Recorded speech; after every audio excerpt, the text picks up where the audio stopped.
Puskesmas Kadungora, Garut, Jawa Barat kembali menerima 6 pelajar korban keracunan setelah mengonsumsi makan bergizi gratis.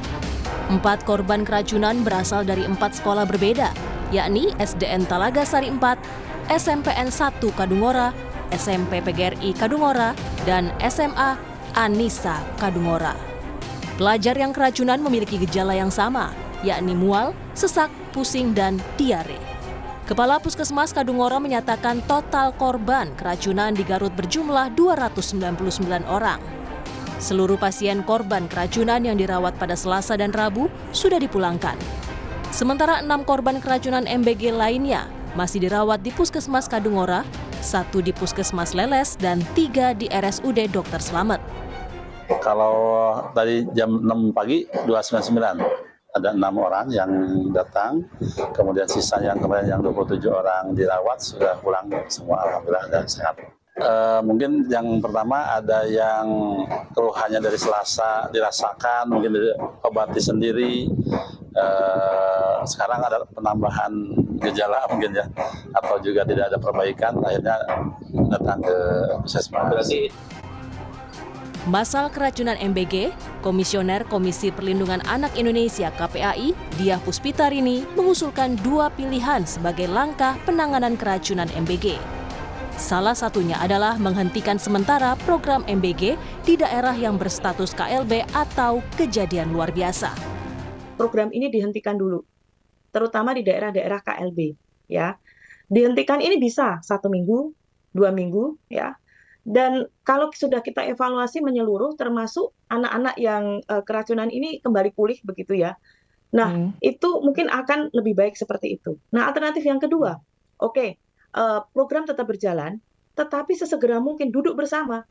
Karena kalau tidak duduk bersama, ya sudah Mas. Ketua DPR RI Puan Maharani menilai, opsi moratorium atau pemberhentian sementara program MBG masih belum diperlukan. Puan meminta semua pihak untuk memberi kesempatan kepada Badan Gizi Nasional untuk evaluasi menyeluruh, mengatasi problem yang berkembang. Ia berharap Perpres mengenai tata kelola dan regulasi MBG bisa secepatnya diterbitkan.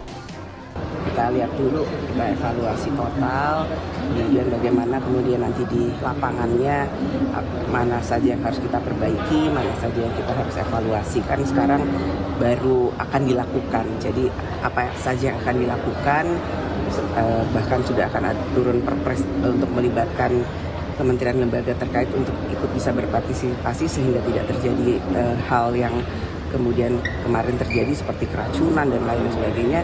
Ya kita beri kesempatan dulu untuk evaluasi ini bisa berjalan di lapangan.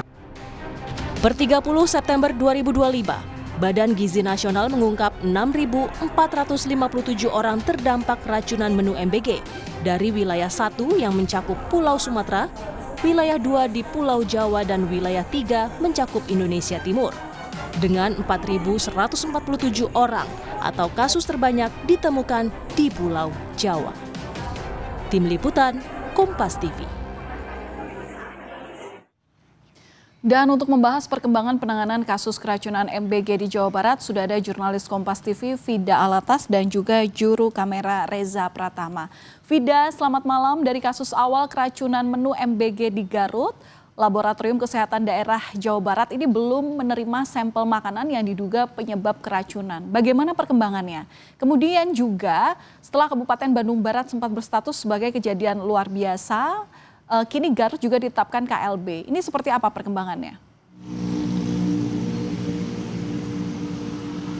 Ya, Valen, untuk sampel makanan dari MBG yang diduga ini menyebabkan keracunan bagi ratusan siswa yang berada di Garut, baik itu yang terjadi pada periode 17 September ataupun yang terjadi pada hari Selasa lalu, 30 September 2025, ini sudah diambil oleh pihak terkait dan juga diberikan ke Labkesda Jawa Barat. Namun memang Valen dan juga saudara, hingga 30 September kemarin hasil dari sampel MBG yang kemudian telah diserahkan dari Kadungora Garut begitu ya ke Labkesda Jabar ini belum diberikan informasinya terkait apa kemudian penyebab dari keracunan MBG yang terjadi pada 17 September lalu. Karena kalau kita melihat, Valen dan juga saudara,